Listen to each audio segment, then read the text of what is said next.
So there's this food that I haven't had for a while, and I'm going to try making it. Why? Because I miss it and I want to have this thing. Also, this is vegan. Yeah, I don't think I have any cookbook for Korean food. So what I'm going to watch is two videos.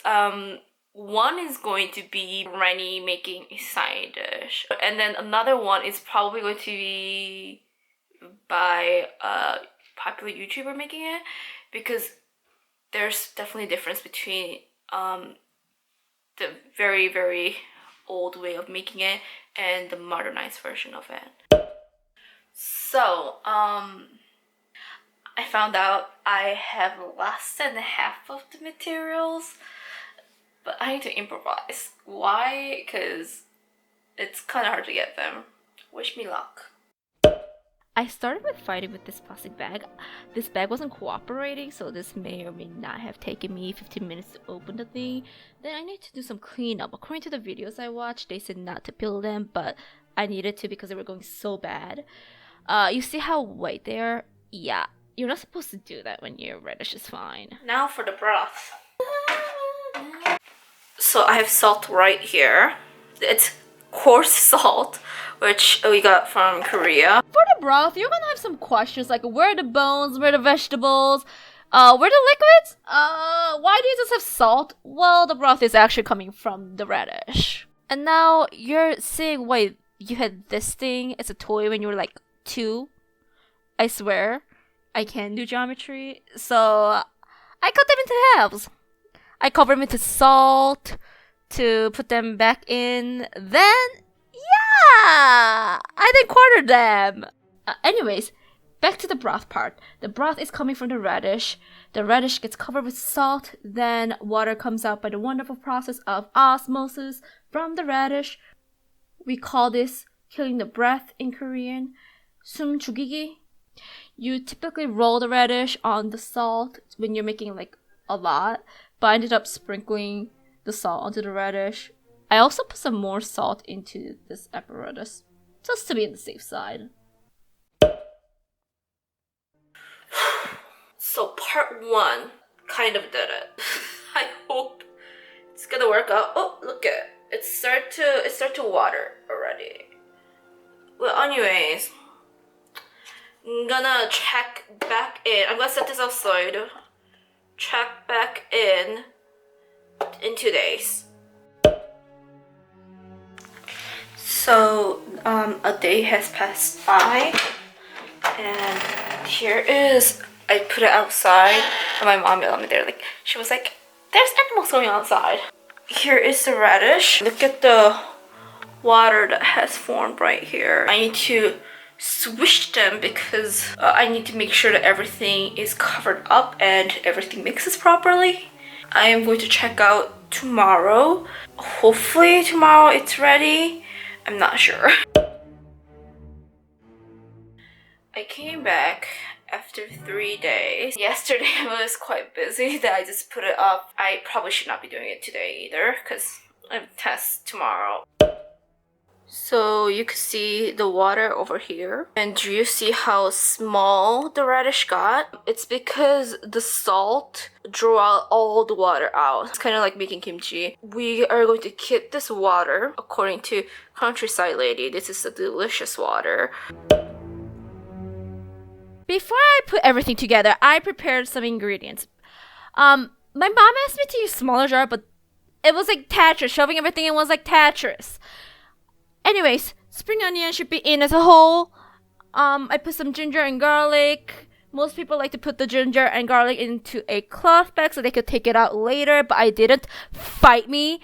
I put some jalapeno with some slits so that it would diffuse faster. Pepper flakes instead of dried pepper.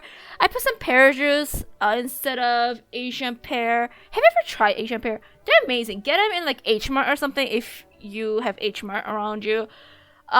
Yeah, I put some cooking wine too.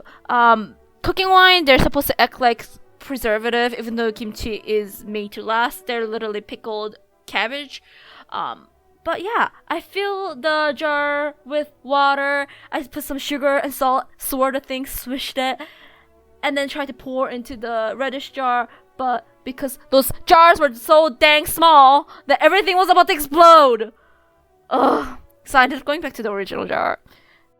My hair is gross. I learned that I need to improvise quite a bit. Here's why. The first video I watched recommended using Korean radish. It's called like Joseon Hongdangno or something, and it only grows in Korea.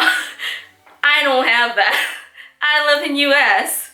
I also need a Asian pear, which I don't have. I needed some pickled pepper / dried pepper.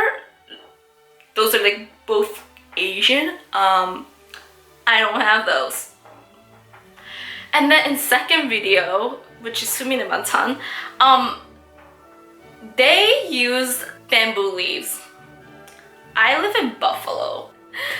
She used a very traditional way. She used the pot, the breathable pot called tok / 항아리. So I tried to make 동치미 closely as possible to the Busan ladies one. My grandma enjoys putting cider into them. Cider meaning this cider, like Sprite, instead of apple cider in US. And I didn't do that because I ran out of cider / Sprite.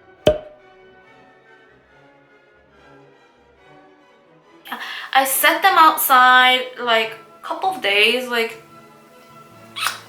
2 to 3 days. You could see the process of 동치미 cooking, which I forgot to film. When you see like the broth getting foggy, that's when you know the broth is cooked from fermentation.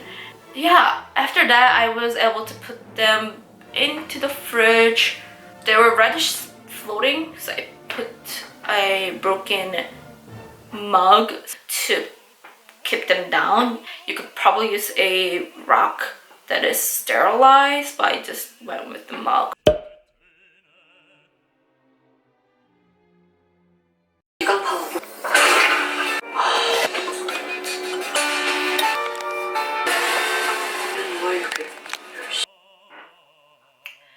Here's my first 동치미 that I made, and it's usually cut very nicely, but I'm too lazy to do so.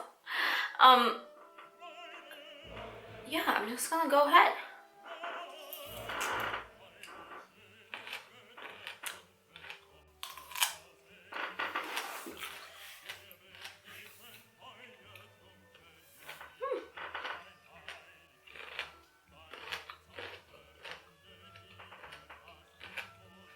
In the broth, you just drink it. You don't need to drink it, but I like drinking it.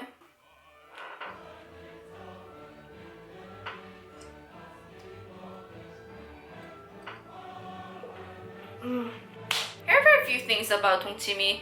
It's one of the very few kimchi that is commonly made as plant-based. Usually kimchi has some sort of fish marinades in to make flavorful kimchi, and believe me, with those it's delicious. However, this 동치미 is usually vegan. And I used to love 동치미 as a child because I was really bad with spicy food. I hate it. Like, I'm like a disgrace to Koreans. Koreans love broth, spicy things, and I cannot have both of them. But I'm able to have broth from 동치미, and 동치미 is one of the milder kimchi out there. So one thing that inspired me to make 동치미 was William and Bentley from The Return of Superman. Oh, they're so cute. Like William asking dad for 동치미 in the morning, and then William getting culture shock that the other family does not have 동치미 in their house. When he gets greasy food, he would ask for 동치미. Yeah. I used to enjoy having 동치미 when I'm having like pork belly or Korean barbecue because it would like cut down a lot of the greasiness. The beauty of this 동치미 is the mildness that washes down the greasiness. It also like is a little bubbly, not like soda bubbly, but like very mild, teeny bubbles that helps to cut down the grease. You should at least try 동치미. It'll be good entry level for you. Anyways, this is it for the video. Peace out.